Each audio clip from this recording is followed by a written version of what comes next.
Eminem, Eminem, Eminem, Eminem, Eminem, Eminem. You give me an Eminem, I give it Eminem, Eminem, and Eminem. I don't know where that came from, but it's been stuck in my head for like a year now. So, but yo, we got how Eminem killed these artists' careers, and I ain't gonna lie, I ain't really been in Eminem's life. Hold on, my hands are ashy. I need to buy some lotion. I was knocked over a fucking broom. Oh wait, did I even show y'all the trophy? Hold on, bro. Hey, the video came out before this. The video came out. Y'all remember the basketball tournament? Yeah, we won that shit. But yeah, how Eminem killed these artists' careers. Before we even start the whole video, the only rapper I know Eminem had beef with and destroyed Machine Gun Kelly. Machine Gun Kelly and his diss track to the point where he switched genres. Eminem has been in a lot of nigga from rock to hip hop to pop. A lot of the time, artists or the people he beefs with can recover. Did he beef with Nick Cannon? Not so much. So today we're going to be looking into different artists whose what's up, Matty Balls? Eminem killed. Starting off with Machine Gun Kelly. Real quick, I do want to clarify, a lot of people did kind of transition into different careers after their beefs with Eminem. For example, MGK is widely believed to have stopped rapping after his beef with Eminem for that reason. Name 2 Machine Gun Kelly songs right now. Comment them right now. But for that reason, we are first going to be looking into Eminem's feud with Machine Gun Kelly, which seems to be the most obvious example of this. It is. Machine Gun Kelly. So Machine Gun Kelly and Eminem's beef starts long before the infamous diss tracks of 2018. It all started in 2012 when MGK... That was 2018? Okay, so wait, what? Wait. That was 2018? In 2018, I fucking graduated middle school. Felt like I was in high school when this happened. What the fuck? I didn't know it was that like long ago. I just saw a picture of Eminem's daughter, and I have to say, she is hot as f in the most respectful way possible because Eminem is king. Not only... How old a daughter? It's a weird thing to say about someone's daughter, but he was also 21 and she was 16, which makes it really... You're done? You're done, buddy. You're done. Kelly sounds very similar to another artist name who likes little girls. I don't know where you're from, but where I'm from, we don't mess with that. You know what I'm saying? Pedophilic type behavior. So wherever you be at, buddy, let me know. Let me know, MGK. Let me know if you want to throw hands. We don't play with that sexualizing children shit. Weird. On top of some other very weird tweets he posted early in his career. Many people think this tweet is... Wait, hold on. I couldn't pause it in time. Fuck. I wish 13, 14, and 15-year-old girls weren't allowed to be so hot. Nah. You're 19 and you want 13, 15-year-olds. That is a 4-year gap. 4, 5, 6-year gap, my man. Are you insane? Sparked the diss track battles, but MGK has since claimed in interviews that he actually settled it by talking with Eminem's people. You can't defend. I don't know who stuck with this. He's a recluse. We can't find him. So he's insane. We did as man to man as it gets with him. Regardless of things being settled or not, MGK continued to hint at a beef with Eminem, especially in a 2015. Man, I don't care about the beef no more, bro. I can't get over the fact that this nigga is a predator. MGK thought that since Eminem was with Interscope and had so much power there, he was trying to influence the label's decisions with his career, although he wouldn't say this until years later. He also thought Eminem was the reason his music wasn't being played on Shade 45. Keep in mind, this whole time, Eminem had said nothing. MGK dissed Eminem on Tech Nine's song No Reason, when he said, "I pop cherries and pop stars. You popsicles is not hard. Popped in on the top charts, out the cop car. To remind y'all, you just rap, you're not gods." Many people interpreted this diss as a reference to Eminem's rap god, which I was thinking about the one I hate about rapping god.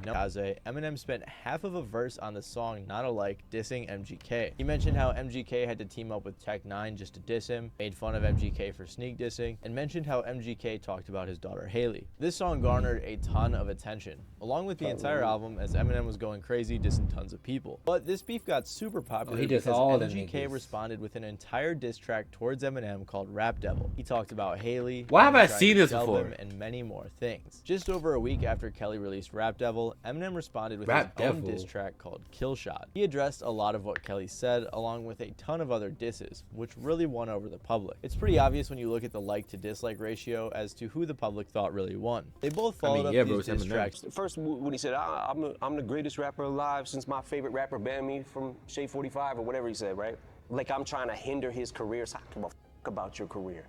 You think I actually think about you? You know how many rappers that are better than you? So Eminem basically revealed he was upset Kelly was throwing subliminals for a year, talking about his daughter, and making what he said his daughter? false accusations about They gotta be him after trying to 17, shelve bro. Kelly's That career. can't be like Shortly young after picture. this, MGK did an interview with the Breakfast Club and said that Eminem was lying. What Eminem said wasn't true was that he Are you in a Santa didn't make a jacket? call And why'd your fingers taped together? in regards to the daughter situation. What the fuck? You know, that Who am was I dissing, false. bro? I don't Jimmy know. Iovine and Puff conference called me at 9 in the morning with multiple other people. And that was a conversation that happened at 3 in the morning the previous night with Harv Pierre, James Cruz, Paul Rosenberg, James McMillan. So M lied. He did talk to Puff. M He lied. never talked to Puff. So we don't really know who's telling the truth here, but the public did side with Eminem. Again, you can just look at the like to dislike ratio on MGK's Breakfast Club interview. MGK said he had another diss track ready, but since 77K he thought Eminem dislikes? was weak, he didn't release it. He even called it a leg shot on Twitter. However, following this beef with Eminem, MGK's career took a turn for the worse. As many of us Fell know, off MGK badly. started making rock music shortly after his beef with Eminem. Imagine that you got dissed so bad, you lost a beef so bad that you had to switch genres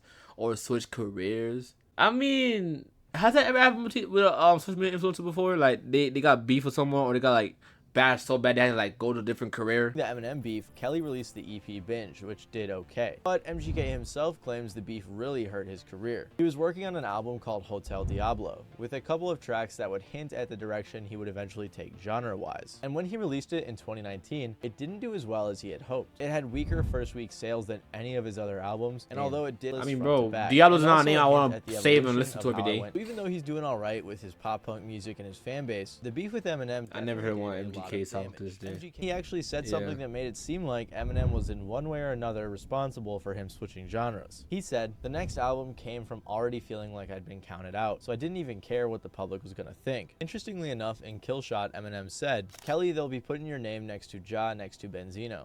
Die like the last motherfucker that said Haley in vain." Which brings us to our next artist whose career Eminem killed. So as you've seen so far in this video and will continue to see, a lot of people have a bad habit of dissing Eminem, and it's important to replace bad habits with good habits, which is why Oh this my video is God, brought it makes to you them into by a Fuel. That was sponsor. amazing.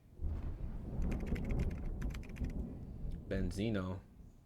So back Who's Benzino? The Source magazine was one of the biggest magazines in hip-hop. The Source magazine did album reviews, and they would rate albums out of 5 mics. And when Eminem's album, the Marshall Mathers LP, came out in 2000, which was arguably his best album and my personal favorite from him, The Source gave it a rating was of 2 some shit on it? mics. I don't know. Ironically I don't know enough, every Em Eminem dissed The album by Source heart, the year or prior every for song giving by a heart, to group be he was honest. friends with, The Outsiders, a 2 out of 5 Ah, mics I hit as the well. rebel But head. after The Source gave the Marshall Mathers LP a 2 out of 5 mics, fans got so upset that The Source actually changed the rating to 4. And this is when most people believe the beef started. Eminem used to respect The Source and wanted to get a good score, especially when he said on the song Say What You Say, 5 mics in The Source ain't hold my fucking breath, but I'll suffocate for the respect before I breathe to collect a fucking check. Ironically enough, this song was on the album The Eminem Show, which also received 4 mics. Eminem blamed the co-founder of The Source, Benzino, for this happening. He figured Benzino had a problem with him, and he was right, as Benzino later admitted to blocking his scores. Nah, that's a hating ass nigga, bro. Like, imagine, I don't know why he get nigga 4 instead of 5, but that gotta be some hating ass nigga shit. I ain't gonna lie. That was hating ass nigga shit. Is the king of hip hop. You know, he's the greatest to ever do it. You know, they're just, you know, He's going Eminem crazy and Eminem. with, you know, the way they're portraying him. And I think that, you know, rubbed Benzino the wrong way. Which is ironic because Benzino was giving his own albums 5 mics, which really hurt the Source's credibility. There's also Nigga, an wow. incident I'm trying to remember who Benzino is. It don't matter. This is where the beef really picked up, and Benzino I might released some the coffee, song bro. I I'm Don't getting a little Wanna, where tired. he first I dissed had classes Eminem. this morning. Apparently after this, 50 Cent was hosting Hot 97, and Eminem called in and said, "I want to request that new Benzino record. It's hot. See if you can find that one and play it for me. You might have to dig in the trash. It may be in the bottom of the trash can." Then Benzino released another diss track called Pull Your Skirt Up. He called Eminem 2003 Vanilla Ice, and also mentioned backslapping Eminem's mom. I mean, niggas did say fucking your mama on this tracks before, but nigga, saying giving your mom back shots is insane. As you'll see with most of these beefs, the fans preferred Eminem's diss tracks much more. The next month, Benzino released the diss track Die Another Day, and he went all out. He was dissing everyone, calling Eminem racist, and also threatened Eminem's daughter's life. He said, "Tell Haley it ain't safe to-" Alright, bro. Just cause you losing the beef, you ain't gonna call a nigga racist? Why you dissing a nigga daughter? Weird, buddy.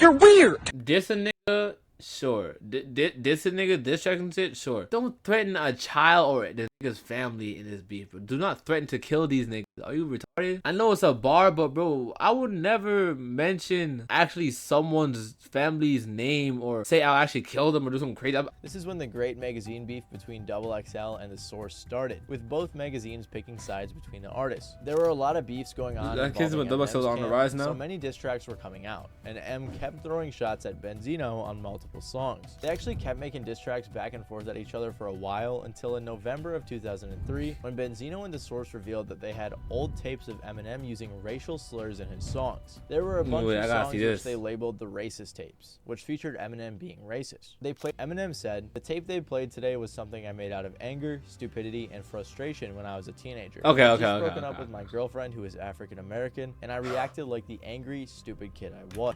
I want to hear them now. I want to hear them now.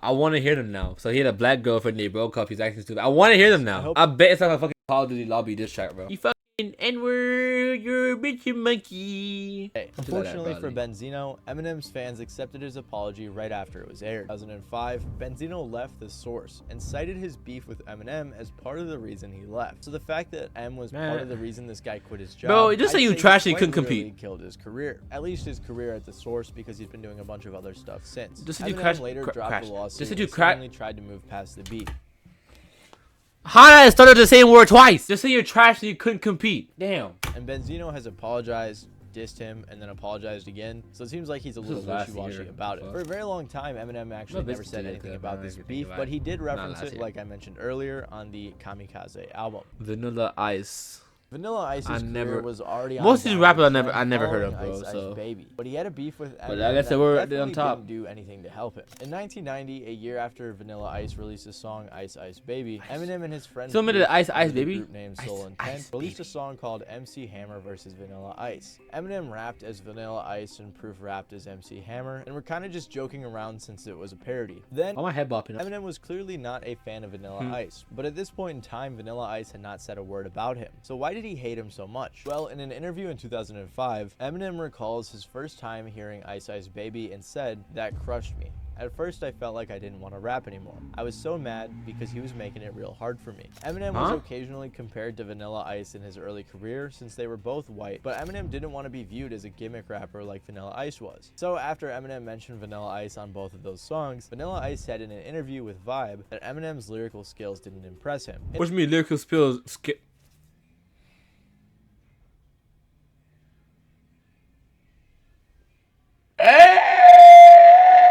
What do you mean lyrical skills couldn't compete, bro? Or didn't impress you? He can rhyme orange with banana. Orange with banana. Vanilla Ice don't like me. He said some shit in Vibe to spite me, then went and dyed his hair just like me. This prompted Vanilla Ice to release the diss song Exhale in 2001, in which he said, some fucking Dominican nigga, bro. Or that one white friend that thinks he's black. Back in like the 90s and 2000s. Mindset that he paved the way for Eminem. He became called White Mike. He was one of the first big white rappers. Although M attributed the paving the way for white rappers to Third Base much more than he did Vanilla Ice. And that was about it for their beef. That is true, because Eminem is the most iconic white rapper out right now. If you see a white rapper blowing up, they'll be like, oh, he's next to Eminem type shit. Oh, wow, you actually ruined Jeru's career? Like I mentioned earlier, in the early 2000s, there were a lot of beefs going on in Eminem's camp. One of those beefs was 50 Cent versus Ja Rule. And when Eminem signed 50 Cent to his and Dre's record label, Ja Rule began to target Eminem. No, Ja Rule and Eminem had beef. At Eminem for almost no reason other than him signing 50. Ja took shots at everyone, called Eminem bro. First of all, you should really beef with a nigga just because he affiliated with someone else. Unless the person you're beefing with told that nigga to not fuck with you, you have no reason to beef with, bro, man. I'm not saying like switch up on your friends, but like you and that person don't gotta have beef with each other, bro. Just be like, alright, bro, I'm not gonna pay attention to him. Basically, if me and you got beef, keep my mans out of it. Because if y'all got classwork together, I don't give a damn. Because he could probably find points to like settle the beef, man. Like you gotta think outside the box, bro. You claim your mother's a crackhead and Kim's a known slut. So what's Haley gonna be when she grows up? This understandably upset Eminem, who responded on these songs Hail Mary and Do Re Mi. Do Re Mi, also known as Haley's Revenge, was a song that, Bro, I'd never get why niggas just go for this nigga's daughter, bro. Like, some people claim was Eminem's most ruthless diss track ever. And it was pretty good, as he had his daughter on the song making fun of Ja and brought out D12 and Obi Trice. They sent a few more diss tracks back and forth at each other for about a year, and then Eminem disclosed a story on the song Bump Heads, in which he said, "So what's the big deal? Where was all the tough talk? When I walked up to you like, Ja, what up, dog? How come you didn't say you had a problem back then?" Em expanded on this in an interview where he said that he saw Ja Rule after signing 50 and was talking to him trying to see if there were any issues about the signing. But Ja Rule apparently didn't say anything about the situation. Then after that conversation, apparently Ja Rule came out talking bad about Eminem and then dropped the diss track, which Em fake ass nigga, bro. Nigga say shit like, I ain't like the beef now. Say we got beef now. Nigga just be like, alright, and that's how this is you after, bro. What the Eminem kind of chilled out on beefs after deciding it wasn't good for his mental health and talked about it a lot on the song Like Toy Soldiers. He apparent with lyrics like, "That Ja shit, I tried to squash it, but it was too late to stop it. There's a certain line you don't cross and he crossed it. I heard him say Haley's name on a song and I just lost it. And even though the battle was won, I feel like we lost." Never play with a man about his daughter, and never play about a woman about her son. Following the beef, Ja Rule continued doing his own thing. I've seen people online in articles claim that it seems as if Adkins, Ja Rule, was relying on Jackson, 50 Cent, and Mathers, Eminem, to stay in the spotlight. And while I wouldn't say his beef with Eminem killed his career, it definitely didn't help it. As we've seen with everyone else on this list, the fans always tend to side with Eminem. I knew it! I fucking knew it. Eminem and Nick Cannon's beef began years ago. Back in the early 2000s, all he got right now is Eminem wild was now, to be beefing with honest. Mariah Carey after he claimed they had dated. She denied it and they went back and forth for a while, but then in 2008, Nick Cannon and Mariah Carey got married. So the following year, Eminem had beef with Mariah Carey? Okay. So bro's just not over his girl. I mean, not over his ex. But after that, it seemed like the beef was over. Then randomly, 10 years later, it was reignited when Nick Cannon talked about the situation on T.I.'s podcast. And this motherfucker drop a song like talking shit, like calling her all kind of and I'm like, this is my Damn, wife. bro, you got some bags on the eye, Nick. I'm sorry. I got like. Nick actually probably was in the right to begin with, since he just wanted to be a man about it since M went after his wife. He said at first he wanted to fight him, but cooler heads prevailed, so then he just wanted to talk about it. This interview, though, seemingly upset Eminem, who responded on a verse on Fat Joe's song Lord Above, in which he said, "I know me and Mariah didn't end on a high note, but that other dude's whip, that pussy got him neutered. Tried to tell him this chick's a nut job before he got his jewels clipped. Almost got my caboose kicked. Fool quit. You not gonna do shit. I let her chop my balls off too before I lost to you, Nick." Nick responded with a series of Instagram posts kinda trolling Eminem. Then he released a diss track called The Invitation. I think if Nick Cannon just left that Walnut cover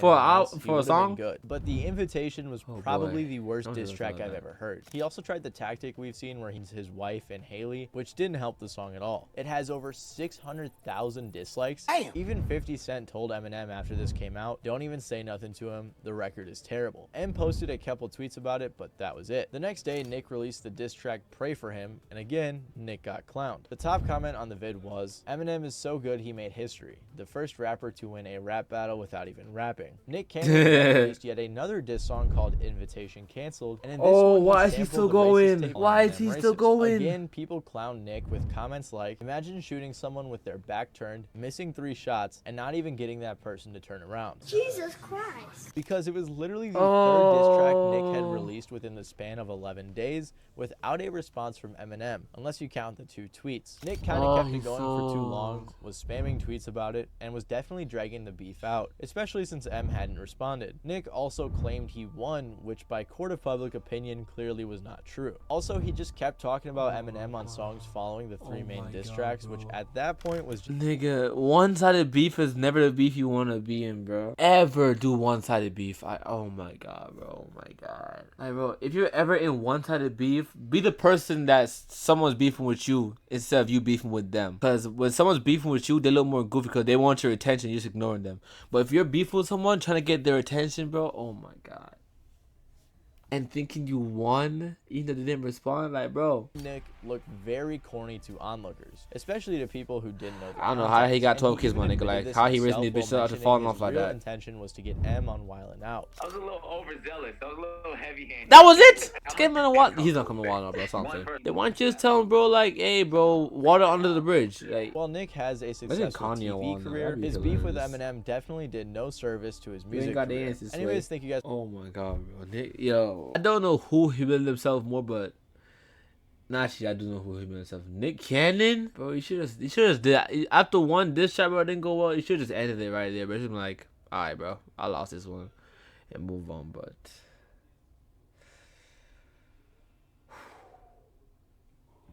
yeah, he's old. He's sold that badly.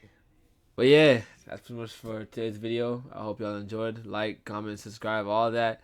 And I'll catch y'all next time out. Deuces! That one sounded zesty, I ain't gonna lie. It sounded zesty as fuck, nigga. Take over, nigga, check the score. This is chess, better check your boy. Who gave the world more fire but got less reward? No stress, my only guess is that less is more. More or less 100 G's in my dresser drawer.